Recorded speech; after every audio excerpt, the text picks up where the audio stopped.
Hello बच्चों, welcome back to RGP videos.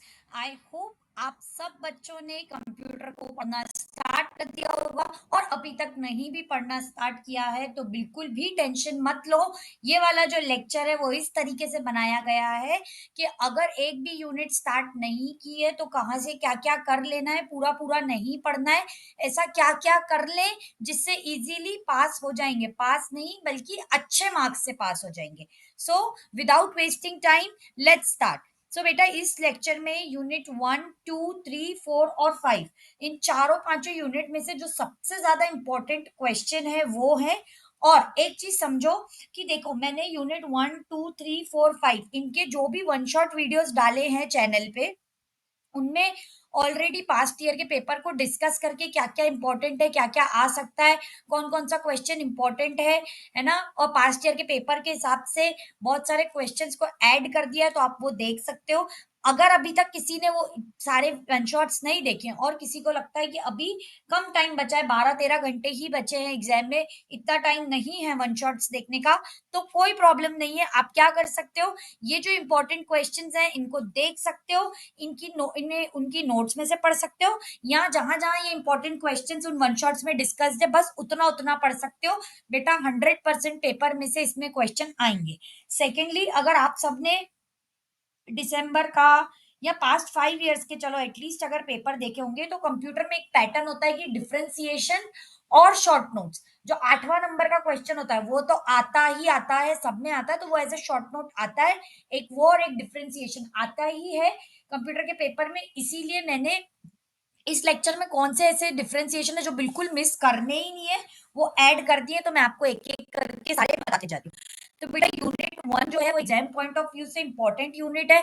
अगर आपने नहीं की है तो बेटा आप जाके वन शॉट को देख सकते हो, सब कुछ बहुत इजीली और वेल एक्सप्लेन्ड है, भले 2x की स्पीड पे देखो, पर बेटा यूनिट 1 मत छोड़ के जाओ। अगर किसी को लगता है कि नहीं लेक्चर नहीं देखना है, सिर्फ नोट्स देखनी है, बेटा व्हाट्सएप चैनल ज्वाइन करो, नोट्स लेके नोट से पढ़ लो, पर प्लीज रिक्वेस्ट है कि पढ़ के जाओ, है ना। तो फर्स्ट यूनिट में क्लासिफिकेशन ऑफ कंप्यूटर, जो कंप्यूटर को अलग अलग पार्ट्स में, जैसे एनालॉग, हाइब्रिड, डिजिटल, ये 3 तरीके में जो क्लासिफाई किया गया है, ये बहुत बहुत एग्जाम पॉइंट ऑफ व्यू से इंपॉर्टेंट टॉपिक है। डिजिटल के अलग से 3 टाइप है बेटा, बहुत शॉर्ट में और अच्छे वे में एक्सप्लेन्ड है, नहीं देखा ये करके जाना। एक ये और एडवांटेजेस ऑफ कंप्यूटर, ये दो चीजें मत मिस करना। क्लासिफिकेशन ऑफ कंप्यूटर 100% आ सकता है बेटा। देन जो सेकंड है ऑर्गेनाइजेशन ऑफ कंप्यूटर सिस्टम, की कंप्यूटर सिस्टम कैसे बनता है, एक होती है इनपुट यूनिट, फिर बीच में प्रोसेसिंग होती है और देन निकलता है आउटपुट, है ना। तो जो ऑर्गेनाइजेशन है ये भी एक इंपॉर्टेंट टॉपिक है, पास्ट ईयर में आया हुआ, इसीलिए do not miss this topic. नहीं देखा है, वन शॉट वीडियो में जाके देख लो। बेटा टाइप्स ऑफ मेमोरी, जैसे बेटा हम अपने एक्स को अपनी मेमोरी में से डिलीट कर पाए क्या, नहीं कर पाए, लेकिन अगर ये वाला टॉपिक जो मैं बता रही हूँ टाइप्स ऑफ मेमोरी, ये अगर कल नहीं पढ़ा और आज अपने सिलेबस में से इसको क्रॉस कर दिया तो बेटा कल पेपर तुम्हें डिलीट कर देगा। ऐसा बेटा किसी के साथ नहीं होगा, बट फिर भी मैं बोल रही हूँ टाइप्स ऑफ मेमोरी, जो प्राइमरी मेमोरी और सेकेंडरी मेमोरी और उनके टाइप्स, बेटा सब कुछ इतना इजिएस्ट वे में एक्सप्लेन्ड है ना उस नोट्स में। नहीं देखे, ये नोट्स देख लो, नहीं वीडियो देख लोगे तो सब कुछ ऐसे ही समझ में आ जाएगा। तो बेटा अभी भी 12 घंटे बाकी है, और वीडियो हार्डली सिर्फ फर्स्ट यूनिट का और सेकेंड यूनिट का वीडियो बड़ा है, बाकी तीनों यूनिट के वीडियो 30-35 मिनट के। तो बेटा 30-35 वाले तो 3 घंटे में इधर उधर चिट चैट टाइम पास करते भी खत्म कर सकते हो, और एक एक घंटा बैठ जाओगे यूनिट 1 और 2 के साथ, 5 घंटे में तो सिलेबस हो जाएगा। और करना क्या है, सिर्फ इंपॉर्टेंट, पूरा वीडियो भी मैं तो बोल रही हूँ पूरा पूरा देखने की, सुनने की, समझने की जरूरत नहीं है, ओनली इंपॉर्टेंट। तो टाइप्स ऑफ मेमोरी में प्राइमरी मेमोरी और सेकेंडरी मेमोरी आ सकता है, या ऐसा आ सकता है डिफरेंशिएट बिटवीन प्राइमरी और सेकेंडरी, या ऐसा आ सकता है कि टाइप्स ऑफ मेमोरी में प्राइमरी और सेकेंडरी के टाइप्स एक्सप्लेन करो, दोनों तरीके से आ सकता है। तो आप एक बार जरूर जाके वो देखो। अगर डिफरेंशिएशन आता है तो बेटा उसमें जो पॉइंट्स लिखे बस वो याद करो, बस दोनों को डिफरेंस करके टेबल बना के लिखना है। डिफरेंस बेटा सब बच्चे टेबल बनाकर ही लिखेंगे तो उन्हें ज्यादा मार्क्स मिलेंगे। और जैसे क्लासिफिकेशन ऑफ कंप्यूटर या ऑर्गेनाइजेशन ऑफ कंप्यूटर है, इन दोनों टाइप के क्वेश्चन में जो ब्लॉक डायग्राम है, क्लासिफिकेशन ऑफ कंप्यूटर में आपको क्या करना है, फ्लो चार्ट बनाना है कि कैटेगरी, जैसे हायरार्की वाइज कैटेगरी होती है ना, वो बनानी है। और ऑर्गेनाइजेशन ऑफ कंप्यूटर सिस्टम में एक ब्लॉक डायग्राम है बेटा, नोट्स में इनपुट कैसे जा रहा है डेटा, वो बना के आना है। क्यों बना के आना है, 7 में से 2 नंबर तो बेटा डायग्राम के मिल जाएंगे। और आंसर को लिखना कैसे, जैसे मैं एग्जाम्पल देती हूँ आपको कैसे लिखना है। जैसे एग्जाम्पल है बेटा, मैं ऐसा सबके नहीं दूंगी, बस मैं आपको एक तरीका बता रही हूँ लिखने का, कैसे लिखना है। क्लासिफिकेशन ऑफ कंप्यूटर, मान लो अगर मुझे एज ए स्टूडेंट लिखना है तो मैं क्या करूंगी कि सबसे पहले क्लासिफिकेशन तो ऐसे लिखूंगी, कंप्यूटर क्या होता है, ठीक है। कंप्यूटर वो डिवाइस होता है जो सारे के सारे ऑपरेशंस परफॉर्म करता है जो ह्यूमन को नीड है ऑटोमेटेड वे में। And then computers are classified into 3 different types. And उन 3 डिफरेंट ऐसे फिर एक फ्लो चार्ट बनाऊंगी, ऊपर क्या लिखूंगी, क्लासिफिकेशन ऑफ कंप्यूटर, फिर 3 उसमें से कॉलम्स निकालूंगी, डिजिटल, एनालॉग और हाइब्रिड। और फिर डिजिटल के 3 पार्ट्स करके, main frame, super computers, mini frame है ना, मिनी कंप्यूटर, ये करूंगी। और फिर ये फ्लो चार्ट बनाने के ऊपर, उसके ऊपर क्या लिखूंगी, डायग्राम, फ्लो चार्ट के ऊपर लिखूंगी डायग्राम, फ्लो चार्ट बनाऊंगी। देन एक एक करके टाइप्स ऑफ कंप्यूटर को समझाऊंगी, है ना। हर किसी को, जैसे डिजिटल है ना, तो फर्स्ट पॉइंट डालना है डिजिटल, डिजिटल के जो भी 2 से 3 पॉइंट्स आपको याद रहे वो लिखना है। फिर further digital is divided into 3 या 4 पार्ट्स, फिर वो 3 4 उनके लिखने हैं, उनको पॉइंट्स में। बेटा पूरा आंसर पॉइंट्स में लिखोगे, पेज भी फिल होगा, एग्जामिनर को पढ़ने में भी इजी होगी, और अगर आप नोट्स चेक करोगे तो सारे वन वन पॉइंटर याद बेटा इजीली हो जाएगा, है ना। तो इसीलिए ऐसे ही तरीके में आंसर लिखना है। पहले इंट्रोडक्शन ऑफ द टॉपिक की क्या होता है, कंप्यूटर का कंप्यूटर क्या होता है, उसका क्लासिफिकेशन क्या होता है, फिर डायग्राम उसका अगर है क्वेश्चन में तो, देन उसके टाइप्स, है ना। समझ में आ गया, इस तरीके से लिखोगे तो 7 मार्क्स पूरे मिलेंगे। तो जहां जहां डायग्राम बना सकते हो वहां बनाना है, ठीक है। तो types of memory, primary secondary difference भी आ सकता है, और क्या आ सकता है इसमें कि इन सबको एक्सप्लेन करना, ठीक है। ऑपरेटिंग सिस्टम क्या होता है और उसके फंक्शंस, बेटा एक स्लाइड है, ये सिर्फ एक स्लाइड, इसको देख लोगे और समझ लोगे ना, कल के अगर ये क्वेश्चन आ गया तो आपके नंबर पक्के हैं। देन बेटा एक क्वेश्चन कैसा आता है कि explain MS Office and its features, या explain PowerPoint and its features, या explain Excel and its features. तो जिन बच्चों ने अगर मेरी नोट्स देखी होंगी तो उसमें आखिरी में एक टेबल बना हुआ है जिसमें कंपैरिजन है एमएस ऑफिस, पावर पॉइंट और एक्सेल का। बेटा अगर कोई वो याद कर लेता है तो वो एमएस ऑफिस क्या होता है, उसके फीचर्स क्या होते हैं, ये भी लिख सकता है। तो बेटा क्वेश्चन ऐसे आ सकता है, what do you mean bye MS office, उसके फीचर्स, पावर पॉइंट या उसके फीचर्स, एक्सेल या उसके फीचर, या तीनों को कंपेयर करने का। तो बेटा कुछ नहीं करना है, बस वो एक टेबल याद कर लो। नहीं देखिए नोट्स, बेटा चेक करो, और यूनिट 1 में से ये इंपॉर्टेंट टॉपिक है, इसको मिस करके मत जाना। इन 5 टॉपिक्स को इंपॉर्टेंट जो इसके डिफरेंस है वो मैं आपको आगे बताती हूँ, ठीक है। देन कमिंग टू यूनिट 2 जो एल्गोरिथम्स के बारे में, तो बेटा सबसे ज्यादा पहला क्वेश्चन कि बेटा कोई भी ऐसा नहीं होगा एग्जाम में कि एल्गोरिथम लिख के दिखाओ, है ना। जो क्वेश्चन आएगा वो क्या आएगा, what do you mean bye algorithm. First slide है यूनिट की, अगर नोट्स नहीं देखे, वीडियो नहीं देखा है तो देख लो। उसके एडवांटेजेस, क्योंकि एल्गोरिथम क्यों यूज होता है वो भी बेटा बहुत शॉर्ट में 5 पॉइंट्स एक्सप्लेन्ड है, और एल्गोरिथम की कॉम्प्लेक्सिटी उसके बाद वाली स्लाइड में एक्सप्लेन्ड है। प्लीज नोट्स को ध्यान से देखना, ये तीनों चीजें इंपॉर्टेंट है और इस पे क्वेश्चन आ सकता है, पास्ट ईयर्स में रिपीट हुआ है। देन फ्लो चार्ट क्या होता है, फ्लो चार्ट की क्या क्या क्वालिटीज होती है, और फ्लो चार्ट की क्या लिमिटेशंस होती है, ये इसके बाद वाला टॉपिक। और वेरी वेरी इजी, मतलब फ्लो चार्ट तो ये मान लो बेटा कि सबसे इजीएस्ट अंडरस्टैंड करना, कि फ्लो चार्ट को एक्सप्लेन करने के लिए क्या हमें बताना है कि फ्लो चार्ट क्या होता है, क्या होता है विजुअल तरीके से। अगर हम सिंबल्स को यूज करके किसी भी एल्गोरिथम को रिप्रेजेंट कर रहे हैं लॉजिक यूज करके, तो फ्लो चार्ट है। बेटा कुछ नहीं भी आया ना तो वहां जो उसके वो है शेप्स, कि ओवल किस लिए होता है, स्टार्ट और एंड के लिए, रेक्टेंगल होता है प्रोसेस के लिए, यही लिख के आ जाओगे ना तो ऐसे ही पेज भर जाएंगे। देन बेटा थर्ड यूनिट का जो मोस्ट इंपॉर्टेंट टॉपिक, मतलब सबसे ज्यादा, है ना, जो 3 क्वेश्चन एक साथ बनाता है, what are the concept of OOPs, object oriented programming language के कंसेप्ट, या उसके कैरेक्टरिस्टिक्स, या उसके प्रिंसिपल। सब में बेटा वही 7 पॉइंट आएंगे, रोते धोते की क्लास, ऑब्जेक्ट, एनकैप्सुलेशन पॉइंट, सब में वही है ना।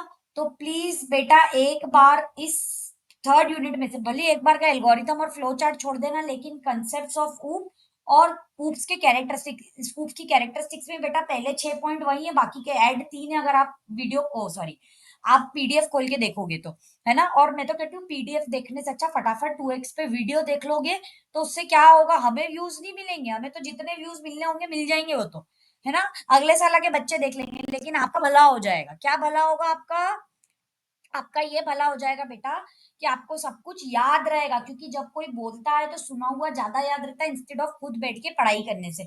और बेटा उसी के बाद एडवांटेजेस मेंशन है ऊप्स के। बेटा कोई भी बच्चा गलती से भी ये ऊप्स के जो 7 कंसेप्ट हैं वो नहीं छोड़ के जाएगा, because this is very very very important. और उसके एडवांटेजेस भी बाद में ही है, वो कर लेना, ठीक है। देन पूरी की पूरी सी प्लस प्लस क्या होती है ये सब करने की जरूरत नहीं है। सी प्लस प्लस में कुछ ऐसे पॉइंट्स है जिन पे शॉर्ट नोट आ सकता है, या जिनको छोटे छोटे टेबल्स में मैंने एक्सप्लेन कर रखा है वीडियो में, देखना। Data types, token, variable, operators, logical operators और एक्सप्रेशन, ये छोटे छोटे, मतलब इनमें मान लो डेटा टाइप्स, क्या क्या डेटा टाइप होते हैं, इंट, फ्लोट, कैर, ये इतने इजी बेटा। मतलब सिर्फ दिमाग में बिठा लोगे ना, छोटे छोटे उनके सिंटेक्स ही दिमाग में, इंट, फ्लोट, कैर, तो उससे क्या समझ में आ जाएगा कि कैर क्या है भैया, कैरेक्टर के लिए, तो खुद भी लिख सकते हो। तो वो वाला टेबल जो है जिसमें ये सब एडेड है, डेटा टाइप्स क्या होता है, टोकन क्या होती है, वेरिएबल, ये सब एक एक करके हर स्लाइड में एक एक के बाद है, ये मत मिस करके जाना। देन बेटा प्रोसीजरल ओरिएंटेड प्रोग्रामिंग, इसकी एक स्लाइड है, वो क्या होती है और उसमें क्या क्या होता है वो है, ये मत मिस करना। प्रोसीजरल ओरिएंटेड प्रोग्रामिंग और object oriented programming, very very important. C में ये डेटा टाइप्स और ये, और एक एल्गोरिथम और फ्लोचार्ट, बस बेटा चार चीजें बताई फालतू, बाकी और कुछ करने की जरूरत, और कुछ भी आ रहा है तो नहीं करने की जरूरत है। एक बार अगर प्रोग्रामिंग पैराडिग्म में पढ़ना है नोट में तो पढ़ लेना। प्रोग्रामिंग पैराडिग्म में कुछ भी नहीं होता कि किस किस तरीके से प्रोग्रामिंग लैंग्वेजेस को अलग अलग तरीके से लिख सकते हैं। प्रोग्रामिंग पैराडिग्म मैंने ही बता दिया आपको, यहाँ नहीं भी पढ़ोगे तो चलेगा, कि मतलब कोई भी पर्टिकुलर प्रोग्राम है उसको सी में भी, उसको प्रोसीजरल ओरिएंटेड प्रोग्रामिंग सी में लिख सकते हैं। ऑब्जेक्ट ओरिएंटेड मतलब जावा, सी प्लस प्लस, पाइथन में, एक ही प्रोग्राम को कैसे डेवलपर अलग अलग तरीके से लिख सकता है, दैट इज प्रोग्रामिंग पैराडिग्म। तो बेटा procedural oriented programming, concept of oops, data type, token, ये क्या होता है, फ्लो चार्ट और एल्गोरिथम, बेटा प्लीज मत मिस करना। देन बेटा मूव टू यूनिट 3, कंस्ट्रक्टर्स। बेटा यूनिट 3 की तो 30 मिनट की वीडियो है, सुबह है ना, मतलब ऐसे ही ऑन द गो ही देख लोगे ना, नाश्ता करते करते जो करोगे पोहे जलेबी, तभी देख लोगे ना तो बेटा आ जाएगा। Constructor, destructor, very very important exam point of view से डायरेक्ट क्वेश्चन आता है। Explain operation overloading and function overloading, बेटा डायरेक्ट जो लिखा है बस रट मारो, वोट मारो, आएगा। एरे क्या होता है, डिफरेंट टाइप्स की एरे क्या होता है, एंड इनहेरिटेंस और डिफरेंट टाइप्स की इनहेरिटेंस, एक इनहेरिटेंस, एक कंस्ट्रक्टर, डिस्ट्रक्टर, और एक ऑपरेटिंग ओवरलोडिंग और फंक्शन ओवरलोडिंग। ये तो मतलब बेटा गलती से भी मत छोड़ के जाना। 30 मिनट की वीडियो है, 2x पे देखोगे 15 मिनट में खत्म हो जाएगी। इसीलिए बेटा प्लीज जाकर ये देख लो। जैसे आपकी लाइफ डिस्ट्रक्ट कर दी आपकी एक्स ने या आपकी क्रश ने, तो उसको कंस्ट्रक्ट कर लो कैसे, ताकि बीसी में बैक ना लगे, अगले सेमेस्टर में ना पढ़ना पड़े। अगले सेमेस्टर में बेटा, सेकंड सेमेस्टर में तो अपने खुद के सब्जेक्ट पढ़ेंगे, और ये सब कौन पढ़ेगा। इसीलिए आज ध्यान दे लो बेटा, बस 4 टॉपिक बताएंगे, प्लीज कर लो थोड़ी यूनिट में से। देन बेटा यूनिट 4 में से 2 क्वेश्चन 100% आप मुझसे रिकॉर्ड कर लो, आप खुद आके बोलोगे कि मैडम यही क्या आया था। एक ओएसआई और ओएसआई मॉडल और एक टीसीपी आईपी मॉडल, इन दोनों में से कोई एक मॉडल जरूर आएगा, और हो सकता है दोनों ही आ जाए, एक शॉर्ट फॉर्म में आ जाए, एक क्वेश्चन के फॉर्म में आ जाए। बेटा 2024 के या किसी एक पेपर में ये दोनों आए हैं, तो इसीलिए ये क्वेश्चन जरूर जरूर जरूर आएगा। टीसीपी आईपी कैसे बनता है बेटा, इसमें भी फ्लो चार्ट बना के, सॉरी नॉट फ्लो चार्ट बेटा, जो डायग्राम है इसका हर लेयर का, टीसीपी आईपी में क्या है 4 लेयर है, और ओएसआई में क्या है 7 लेयर है बेटा। दोनों सातों लेयर को याद रखने का मैंने बहुत अच्छा तरीका बताया। We do not need sausages throw today, oh please do not throw sausages, बताया था ना। आई होप जिन बच्चों ने वीडियो देखी होगी उनको याद होगा। तो बेटा नहीं देखी अभी तक तो आप वीडियो देख लो, इसलिए नहीं कि मुझे व्यूज मिलेंगे, इसलिए क्योंकि आपका भला हो जाएगा। ओ वीडियो नहीं भी देखी कोई प्रॉब्लम नहीं, व्हाट्सएप चैनल पे सारी पांचों यूनिट्स की नोट्स डली हुई है बेटा, नोट से ही पढ़ लो, पर बस पढ़ लो ताकि कल ये मॉडल आपकी जान बचा ले। ये 2 क्वेश्चन है जो मॉडल वाले, ये 100% एक आएगा ही आएगा, आप मुझसे लिखा के रख लो, इसलिए कोई भी इसको नहीं छोड़ के जाएगा। देन एक क्वेश्चन आ सकता है कि अलग अलग तरीके के, क्योंकि पीछे देखो ओएसआई और 4th यूनिट में है ही बेटा बस कितनी सी चीजें, जो पहले पहले 4th यूनिट का टाइम पास है उसी को पढ़ने की जरूरत नहीं है ना। किसी को भी टाइम वेस्ट करने की जरूरत नहीं, डायरेक्ट क्या करना, वीडियो में जाना, जहां से ओएसआई शुरू हो रहा है वो देख लेना, या पीडीएफ में जाना जहां से ओएसआई शुरू हो रहा है वो देखना है। टीसीपी आईपी का भी सेम करना, ओएसआई के बाद टीसीपी आईपी है, ठीक है। उसके बाद इतना तो सबको पता होगा कि साइबर अटैक्स और ये सब क्या होते हैं, तो उनको अटैक करने के लिए क्या क्या होती है, अलग अलग तरीके के मालवेयर होते हैं। तो मालवेयर पे बेटा वायरस, वॉर्म्स, ट्रोजन्स और स्पाइवेयर, इन पे शॉर्ट नोट आ सकता है किसी पे भी, या इन पे डायरेक्ट क्वेश्चन आ सकता है। What do you mean bye cyber threat, cyber threat मतलब किसी ने हमारे साथ फिशिंग की, हैकिंग की, मनी फ्रॉड के अलग अलग तरीके के जो फ्रॉड्स एक्सप्लेन है बेटा, वो पूरा पूरा देखने की जरूरत नहीं, बस एक टेबल बनी हुई है, देख लेना कि कौन कौन सा तरीके तरीके के फ्रॉड्स होते हैं या कौन कौन तरीके के थ्रेड होते हैं और वो किसके कारण होते हैं, इन मालवेयर्स के कारण। तो बेटा वायरस, वॉर्म्स, ट्रोजन्स और स्पाइवेयर, इन पे तो बेटा मैंने 5 पॉइंट्स ऐसे दिए ना कि कोई एलकेजी का बच्चा भी याद कर ले। चलो बेटा ये तो ज्यादा बत्ती दे दी मैंने, लेकिन प्लीज मतलब एटलीस्ट थर्ड फोर्थ क्लास का बच्चा याद कर ले, इतने इजी पॉइंट है। जैसे आप बचपन में कैसे कंप्यूटर मैडम पढ़ाती थी, what is computer, one liner, बस बेटा वन लाइनर दिए, 5 पॉइंट्स याद कर लोगे और लिख लोगे ना तो पूरे 7 नंबर बन जाएंगे, बस वो 5 5 लाइन याद कर लो। देन ई कॉमर्स क्या होता है, उसके एडवांटेजेस डिसएडवांटेजेस बहुत बार पूछा गया है, लेकिन अगर फोर्थ यूनिट में से सबसे ज्यादा इंपॉर्टेंट बात करें तो वो है टीसीपी आईपी ओएसआई मॉडल, ये मालवेयर मत छोड़ के आना। ई कॉमर्स तो बेटा खुद भी लिख सकते हो कि क्या है, नहीं भी पढ़ोगे ना ये तो खुद से भी लिख सकते हो ना कि ई कॉमर्स क्या है, इंटरनेट पर ये करना, बिजनेस करना, ई कॉमर्स है ना, फ्लिपकार्ट अमेजोन मिंत्रा ये सब। पर एक बार इसकी भी एक ही स्लाइड है, एक बार रीड कर सकते हो ये, है ना, अगर जल्दी में वो नहीं पढ़ना है। देन बेटा एक क्वेश्चन ये है इसमें, क्योंकि पीछे पूरा का पूरा अगर फोर्थ यूनिट देखोगे तो major syllabus cyber threat, cyber security, laws of internet fraud, ये सब है ना। तो बेटा कॉमन थ्रेट कौन कौन से होते हैं, जैसे फिशिंग होता है, हैकिंग होता है, मनी लॉन्ड्रिंग होता है, फिनेंशियल होता है, इसकी एक टेबल बनी, बस वो याद कर लेना। और ऐसे कौन कौन से लॉ हैं इंडिया में जो इंटरनेट फ्रॉड से बचने के लिए बनाए गए, सबसे लास्ट स्लाइड है, मैंने आपको ये भी बता दिया, बस वो कर लेना। ठीक है बेटा, I hope fourth unit clear होगी। एंड बेटा फिफ्थ यूनिट तो में सबसे ज्यादा अगर कुछ इंपॉर्टेंट है तो वो पता है क्या है, क्लाउड कंप्यूटिंग। क्लाउड कंप्यूटिंग क्या होता है बेटा, शुरू में जो भी है डेटा मॉडल और ये सब में कोई मतलब नहीं है एंड में पढ़ने का। अगर आपको देखो अभी कितने बच्चे ऐसे होंगे जिन्होंने 3 यूनिट कर ली होंगी और बच्ची 2 यूनिट में सोच रहे होंगे अब और क्या करें ताकि अच्छे से रिवीजन, तो बेटा इंपॉर्टेंट क्वेश्चन कर लो। कितने बच्चे ऐसे होंगे जिन्होंने नहीं पढ़ना शुरू किया, बेटा उन्हें बिल्कुल टेंशन लेने की जरूरत नहीं है, हम आपके साथ हैं और हमेशा आपके साथ रहेंगे। जैसे आपको 5 यूनिट का कंटेंट प्रोवाइड किया है, सेम वे में इंपॉर्टेंट कंटेंट इसलिए प्रोवाइड कर रहे हैं ताकि आपकी जान बच जाए, तो आपको बिल्कुल भी परेशान होने की जरूरत नहीं है।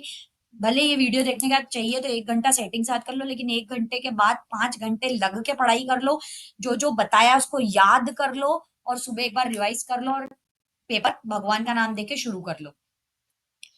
क्लाउड कंप्यूटिंग क्या होता है और क्लाउड इंफ्रास्ट्रक्चर बहुत ज्यादा इंपॉर्टेंट है। क्लाउड इंफ्रास्ट्रक्चर क्या है कि क्लाउड इंफ्रास्ट्रक्चर वो होता है कि क्लाउड कंप्यूटिंग में कौन कौन से पार्ट्स यूज होते हैं, सर्वर होते हैं, नेटवर्क होता है, ये भी बेटा एक्सप्लेन्ड है। क्लाउड इंफ्रास्ट्रक्चर एक स्लाइड में क्लाउड इंफ्रास्ट्रक्चर एक्सप्लेन्ड है और क्लाउड कंप्यूटिंग और उसके एडवांटेजेस और डिसएडवांटेजेस एक जगह एक्सप्लेन्ड है। तो बेटा क्वेश्चन नंबर 1 और 2 इन पूरे को एक साथ करके क्लाउड कंप्यूटिंग करके भगवान का नाम लेके याद कर लो, बहुत इंपॉर्टेंट है, आएगा ही आएगा, है ना। और नेक्स्ट एक types of cloud, public cloud, hybrid cloud और जो भी तरीके की क्लाउड है ना, पब्लिक प्राइवेट और हाइब्रिड अलग अलग तरीका है ना, ये वाले जितने भी क्लाउड है तरह तरह के, बेटा उसकी एक टेबल बना दी गई है जो इतनी इजी है। लास्ट स्लाइड है, मतलब यूनिट 5 की जो लास्ट स्लाइड है वो है टाइप्स ऑफ क्लाउड, है ना। तो लास्ट सेकंड लास्ट स्लाइड है ना, types of cloud second last, एक टेबल है, बस वो टेबल याद कर लो, फालतू ज्यादा कुछ याद करने की जरूरत नहीं, बस वो टेबल याद कर लो। एंड बेटा कुछ बच्चे ऐसा बोलेंगे कि मैम डीबीएमएस भी तो है यूनिट फर्स्ट में, तो बेटा आई नो डेफिनेटली डीबीएमएस है। तो डीबीएमएस वाले पार्ट में से मेजरली शॉर्ट नोट्स आते हैं जो मैं आपको नेक्स्ट बताने वाली हूँ, लेकिन एक क्वेश्चन जो होता है architecture of database management system की, कोई भी डेटाबेस को बनाने के लिए बफर मैनेजर होता है ना, अलग अलग, वो एक स्लाइड है बेटा आर्किटेक्चर की, वो आप यूनिट 5 में से कर सकते हो। अगर आपको आपके टीचर्स ने भी थ्योरी में नोट्स में लिखा है तो उसमें से भी कर सकते हो, आरजीपीवी नोट्स में से कहीं से भी कर सकते हो, पर बस बेटा मेरा कहने का ये मतलब है कि कुछ भी मिस मत करके जाना। ये जो देखो 3 और ये 8, 8 होता है 12, 12 और 5 कितने हुए 17, 17 और 5 कितने हुए 18, 19, 20, 21, 22, 22 क्वेश्चन तो ये मैंने बता दिए। और इनके अलावा जो डिफरेंशिएशन कल आएगा ही आएगा वो क्या है, एक सिस्टम सॉफ्टवेयर और एप्लीकेशन सॉफ्टवेयर, बेटा इसका डिफरेंस 110% आएगा, है ना, ये आ सकता है। अब एक चीज बताओ, फर्स्ट यूनिट में बस एक सिस्टम सॉफ्टवेयर एप्लीकेशन सॉफ्टवेयर का डायरेक्ट मैंने डिफरेंस पेस्ट कर रखा है, भले पूरा नहीं भी पढ़ोगे ना तो सिस्टम और एप्लीकेशन सॉफ्टवेयर का बस डिफरेंस याद कर लो, ठीक है। पूरा सिस्टम सॉफ्टवेयर क्या होता है, एप्लीकेशन पढ़ने की जरूरत नहीं है, बस डिफरेंस याद कर लो। गलती से सोचो ऐसा आ गया what do you mean by system software, तो आप वो जो डिफरेंस के पॉइंट याद करें लिख देना, एप्लीकेशन सॉफ्टवेयर अलग से आ जाए तो वही लिख देना, साथ में डिफरेंस आ जाए तो फिर तो बेटा पूरे याद करके ही जा रहे हो ना, इसीलिए डू नॉट मिस। अब बेटा जब आप ऑब्जेक्ट ओरिएंटेड प्रोग्रामिंग लैंग्वेज पढ़ लोगे और ये वाली है जो पीओपी है ना, प्रोसीजरल ओरिएंटेड प्रोग्रामिंग लैंग्वेज, इन दोनों को पढ़ लोगे तो फिर इसका डिफरेंस आपके लिए टफ होगा क्या? नहीं होगा। तो इसीलिए ये वाला डिफरेंस नहीं मिस करना, ये भी one of the most important question है। यहाँ कैरेक्टरिस्टिक्स ऑफ ऊप्स आएंगे या कॉन्सेप्ट्स ऑफ ऊप्स आएंगे, या इनका डिफरेंस आएगा ही आएगा, इसीलिए डू नॉट मिस। बेटा थर्ड यूनिट में ऑब्जेक्ट्स, देखो क्वेश्चन थर्ड यूनिट का कैसे आता है, what do you mean by objects and classes in C plus plus, या differentiate between objects and classes. तो बेटा अगर what do you mean by objects and classes है तो भी जो डिफरेंस के पॉइंट याद करोगे वो लिख देना, है ना। और what do you mean by objects and classes तो बेटा normal definition C plus plus में जो भी तुमने डिफरेंस के पॉइंट्स याद है वो लिख देना, डिफरेंस आए तो पॉइंट्स लिख देना, ठीक है। अब बेटा जब ओएसआई और टीसीपी आईपी मॉडल पूरा अच्छे से कर लोगे तो डिफरेंस में तकलीफ आएगी नहीं आएगी, ये difference as it is 7 points का पेस्टेड है स्लाइड में, टीसीपी आईपी और ओएसआई के जस्ट बाद, तो इसलिए do not forget to do this. Then बेटा एक जो सेकंड लैंग्वेज है उसमें, सेकंड यूनिट है सॉरी बेटा, उसमें ना एक असेंबली लैंग्वेज और हाई लेवल प्रोग्रामिंग लैंग्वेज में एक डिफरेंस मैंने ऐड कर रखा है 5 to 6 पॉइंट्स का, बेटा वो मत मिस करना, कर लेना, पास्ट ईयर्स में आया हुआ है 2 से 3 बार, है ना। तो ये जो मोस्ट इंपॉर्टेंट डिफरेंशिएशन जो आ सकते हैं बेटा, किस कौन से ऐसे बच्चे जिन्हें 14 मार्क्स अपने बहुत ज्यादा प्यारे हैं, कि भैया 14 नंबर बहुत ज्यादा प्यारे हैं, जो पिछला लास्ट 8वां क्वेश्चन है वो ये ही आएगा, इनके बाहर आ जाए ना बेटा तो आप मेरा नाम बदल देना। ये जो मैंने आपको बताया, अब देखो बेटा फर्स्ट यूनिट में बहुत सारे डिफरेंशिएशन है, मल्टीमीडिया शॉर्ट मल्टीमीडिया है ना, एनिमेशन में, ये नहीं बोल रही बेटा कि मैं भगवान हूँ और जो मैंने बताया वही आएगा, क्योंकि बेटा बच्चे लिख देंगे मैडम इसमें ये आया, आपने बोला था ये नहीं आया, है ना, इसमें ये बोला था वो नहीं आया, ऐसा बोलेंगे। बेटा देखो मैं भी भगवान नहीं हूँ, मैं ना आरजीपी, मेरी आरजीपीवी ना मेरी सेटिंग है, ठीक है बेटा, मैं तो खुद सिंगल हूँ, तो आरजीपीवी मेरी सेटिंग नहीं है, तो वो मेरे को कभी भी बाबू शोना देख लो ये पढ़ लो, बेटा आपकी सेटिंग तो फिर भी आपको बता देती है कि सुनो सुनो बेबी, लड़कियां ना प्यार से फोन करती मेरी बात सुनो ना जान, बस इतना कर लो, ऐसे करती है ना। और लड़के तो खैर खुद ही नहीं पढ़ते तो सेटिंग को क्या पढ़ाएंगे, लेकिन बेटा please boys do not get offended, मतलब आप पबजी खेलते हो इसलिए नहीं पढ़ पाते, सेटिंग का कलेश भी तो आप झेलते हो इसलिए नहीं पढ़ पाते, तो अभी पढ़ लो, नहीं पढ़ा अभी तक तो अभी पढ़ लो, ठीक है, कोई परेशान होने की जरूरत नहीं है। मैं आपको बस क्या समझाने की कोशिश कर रही हूँ कि जितने भी बच्चे हैं उन्हें ऐसा लगता है कि अभी तक अगर नहीं पढ़ा है तो वो पढ़ना स्टार्ट कर सकते हैं, है ना। और दूसरी चीज मैंने ये इंपॉर्टेंट बता दी, इसका ये मतलब है कि कल यही आ जाएगा, या मैंने आरजीपीवी से फोन करके पूछा, या मैंने बताया ना आरजीपीवी नॉट माय सेटिंग, है ना, वो मेरे इशारों पे नहीं नाचेगा। पर बेटा ये मैंने लास्ट जितने भी 10 इयर्स के पेपर्स को एनालाइज करके ये टॉपिक्स निकाले हैं आपके लिए, ये इंपॉर्टेंट टॉपिक्स निकाले। अब बेटा कल अगर मल्टीमीडिया आ गया गलती से फर्स्ट यूनिट से तो इसमें मेरी गलती नहीं, लेकिन अगर 10 पेपर में से 8 पेपर में रिमोट सेंसिंग एंड जीआईएस आया तो बेटा मैं तो मोस्ट इंपॉर्टेंट बोलूंगी ना, बस बेटा उसी लॉजिक से यहाँ पे सब कुछ किया गया ताकि आपको गूगल पे दौड़ भाग करके इंपॉर्टेंट और ये सब ढूंढने की 200 यूट्यूब के वीडियो देखने की जरूरत ना पड़े। तो बेटा remote sensing and GIS important है फर्स्ट यूनिट में, तो आप मल्टीमीडिया एनिमेशन, ये तो बेटा मल्टीमीडिया एनिमेशन पे तो मतलब बचपन से ही देख रहे हैं, इंटरनेट पे, ई बिजनेस पे, ये पे कोई शॉर्ट नोट याद करने का ही तो मन से भी छाप सकते हैं, लेकिन रिमोट सेंसिंग पे और जीआईएस पे मन से नहीं लिख सकते, तो फर्स्ट यूनिट में ये कर लेना। इनपुट आउटपुट डिवाइस बेटा माउस कीबोर्ड जॉयस्टिक जिससे आप सारा दिन खेलते कूदते हो, क्या इस पे बताओ मेरे को, क्या रट्टा मारने की जरूरत है? नहीं, बस क्या करना है एक नजर फिरानी की इतने हैं।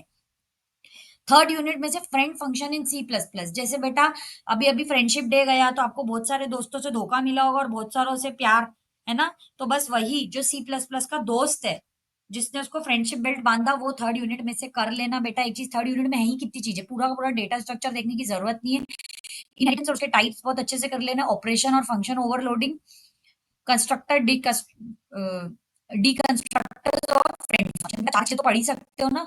और एक पॉलीमॉर्फिज्म, पॉलीमॉर्फिज्म का बहुत शॉर्ट में एडेड है कंटेंट यूनिट की नोट्स में, बेटा वो देख लेना।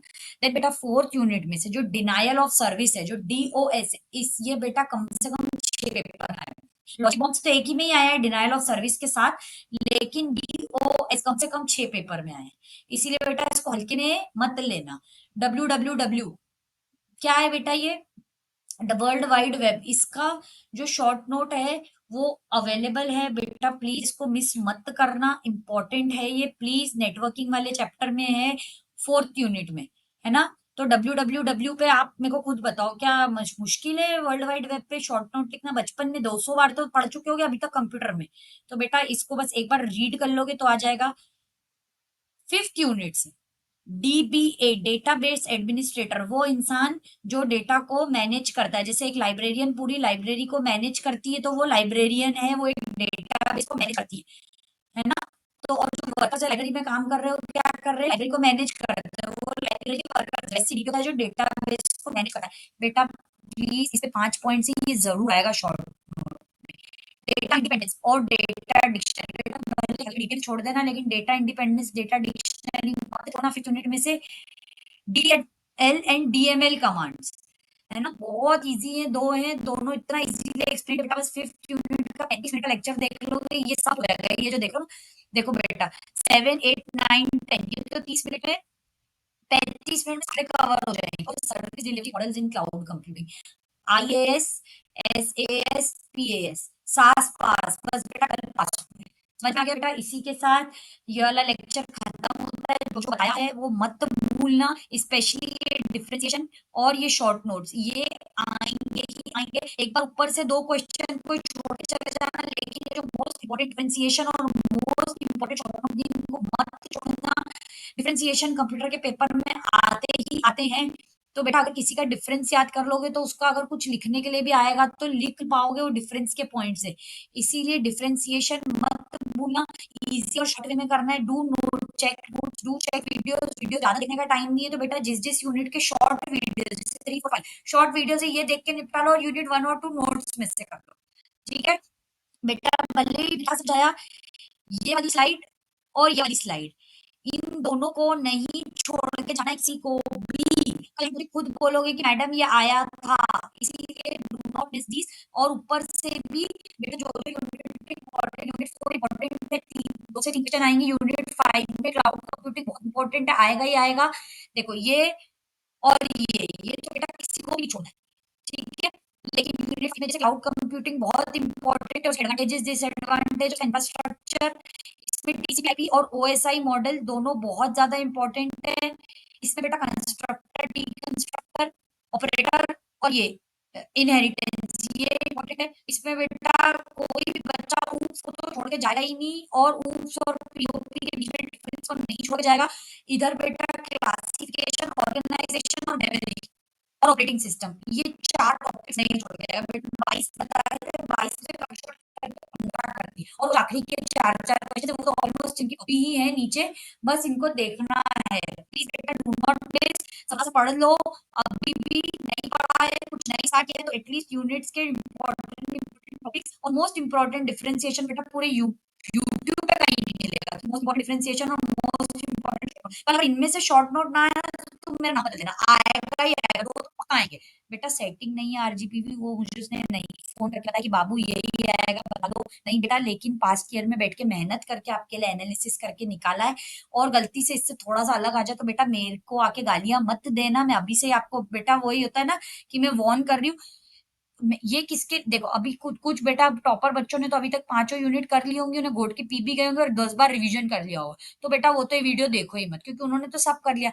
लेकिन बेटा डूबते को तिनके का सहारा मिलना सुना है, बस बेटा वो तिनके का सहारा ही प्रोवाइड कर सकती हो एंड में 10 टॉपिक से। लेकिन आप RGPV की सेटिंग नहीं बन सकती। RGPV मुझे सब कुछ नहीं बताता, तो सिर्फ आपको एनालिसिस करके बता सकती हूँ। कल अगर RGPV रेड फ्लैग बन जाए और मुझे धोखा दे जाए, तो प्लीज मुझ पे मत भड़कना। लेकिन फॉर अ पर्पस कि हाँ इतना इतना सारा पढ़ने के बजाय ये कर ले, तो इसके लिए प्लीज ये करके जाना। स्टार्ट इसको कैसे करना, पहले सारे शॉर्ट नोट्स, है ना? मैंने ये भी बता दिया कौन सा किस यूनिट में से, ये दोनों यूनिट 1, यूनिट 3 4 और ये यूनिट 5, है ना? पहले ये कर लो जाके, पहले यूनिट नोट्स देख के, है ना? और ये डिफरेंशिएशन भी यूनिट 1, यूनिट 2, 3, 4 और ये यूनिट 2, है ना? ये कर लो, ये दोनों चीजें इंपॉर्टेंट कर लो, और फिर जाके भले कोई कोई यूनिट के क्वेश्चन करोगे तो हो जाएगा। इसी के साथ बेटा thank you so much for watching,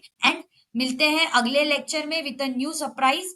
do like share and subscribe, अपने अपने दोस्तों में शेयर करो कंटेंट, और अच्छे से पेपर देना। पेपर में क्वेश्चन का सिलेक्शन बहुत ढंग से करना।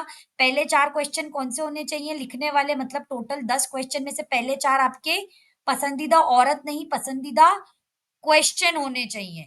एंड जैसे ही वो 4 क्वेश्चंस लिख लिए ढंग से, फिर जो थोड़े से कम आते हैं वो होने चाहिए, फिर उसके बाद जो बिल्कुल नहीं आते वो होने चाहिए, है ना? एंड इसी के साथ ऑल द वेरी बेस्ट, अच्छे से नाश्ता करके जाना, सेटिंग को भी ऑल द बेस्ट बोल देना, इम्प्रेस हो जाएगी, क्रश को भी बोल देना, इस बहाने बात करने का मौका मिल जाएगा। और सेटिंग क्रश में ज़्यादा टाइम बिना वेस्ट करे बेटा, आखिरी पेपर है, प्लीज़ पढ़ लेना, इसके बाद बस नॉर्मल से प्रैक्टिकल देने, वो भी अपन साथ में कर लेंगे। लेकिन बस एक जो बला है कल वाली वो और टाल दो, ब्लैक मत आने देना, ढंग से लिखना, ढंग से पढ़ के जाना। All the very best to all the students and thank you so much for loving and supporting. Keep supporting us. Paper में जहां जहां जरूरत है वहां इंट्रोडक्शन, जहां जरूरत है वहां flow charts, introduction, diagram, conclusion, flow charts, table, ये सब बना के आना। All the best and thank you so much.